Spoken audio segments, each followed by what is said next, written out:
मोदी परेशान है। ईडी भेजूं तो कहां भेजूं, 1 रुपया नहीं उसके पास। गहलोत परेशान है, मुकदमे कहां दर्ज करूं, पैसा का लेन देन ही नहीं है। रिया का बजरी माफिया मेरे दरवाजे पे नहीं आ सकता, मेरे साथ फोटो भी नहीं खिंचा सकता। ये दम अगर किसी के अंदर है, नागौर के सांसद के अंदर है। मुझे पता है कि नागौर जिले के कई कांग्रेसी विधायकों के घर पे हर महीने 15-20 लाख का लिफाफा मेघराज सिंह बजरी माफिया पहुंचाता है। मैं बजरी माफिया के खिलाफ हमेशा राजस्थान की विधानसभा के अंदर, चाहे वसुंधरा की सरकार थी तो भी यही बजरी माफिया वसुंधरा को जेब में लेके घूमता था। और गहलोत की सरकार के अंदर इस बजरी माफिया ने यह कहा, मैं किसी को कुछ नहीं समझता, कांग्रेस भी मेरी जेब में है और भारतीय जनता पार्टी भी मेरी जेब में है। बिना पैसा अगर इस देश प्रदेश में कोई रैलियां कर रहा है, मैं ही कर रहा हूं। मोदी परेशान है, ईडी भेजूं तो कहां भेजूं, 1 रुपया नहीं उसके पास। गहलोत परेशान है, मुकदमे कहां दर्ज करूं, पैसा का लेन देन ही नहीं है।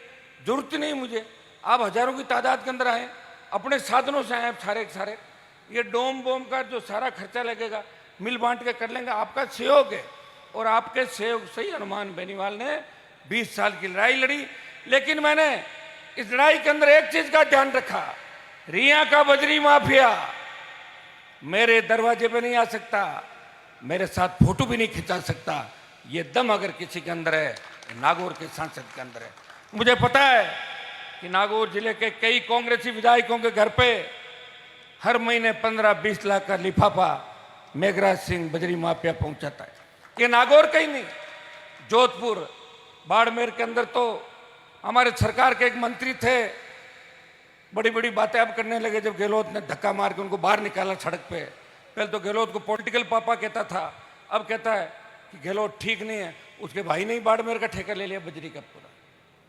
भाइयों कहाँ लड़ाई लड़ेंगे आप बताओ। मैं सरपंच साहब को रामनिवास जी कह रहा था गाड़ी के अंदर कि ये स्थिति है हमारे लोगों की, सारे बिजनेस कर रहे हैं। जेके का ठेका हमारे नेताओं के पास, जिन्होंने 70 साल नागौर चलाया। अंबुजा आया, गोदी में बैठ गए, कोई और आया, गोदी में बैठ गए, अपने ट्रक लगा लिए, भाई भतीजे जवाइयों को लगा लिया। तो फिर जो लोग उनके लिए काम करेंगे वो जनता के लिए काम नहीं करेंगे, उनको सस्ती बजरी से कोई मतलब नहीं। मैं बजरी माफिया के खिलाफ हमेशा राजस्थान की विधानसभा के अंदर, चाहे वसुंधरा की सरकार थी तो भी यही बजरी माफिया वसुंधरा को जेब में लेके घूमता था। और गहलोत की सरकार के अंदर इस बजरी माफिया ने यह कहा, मैं किसी को कुछ नहीं समझता, कांग्रेस भी मेरी जेब में है और भारतीय जनता पार्टी भी मेरी जेब में है।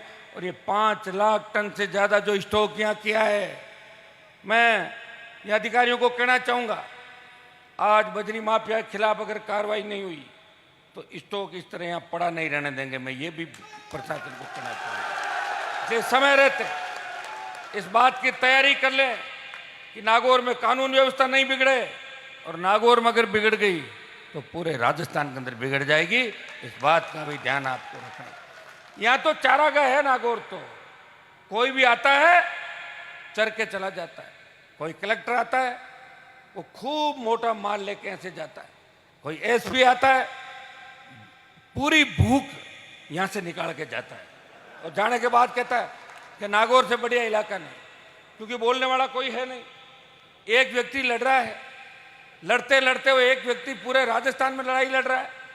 समय कम है और लोग ज्यादा हैं। जब भारतीय जनता पार्टी ने आपस में हाथ मिला लिया, जो आरोप 2009 के अंदर मैंने लगाया था कि वसुंधरा गहलोत मिले हुए, और गहलोत ने कहा पिछले दिनों कि वसुंधरा अगर नहीं होती तो मेरी सरकार नहीं बचती।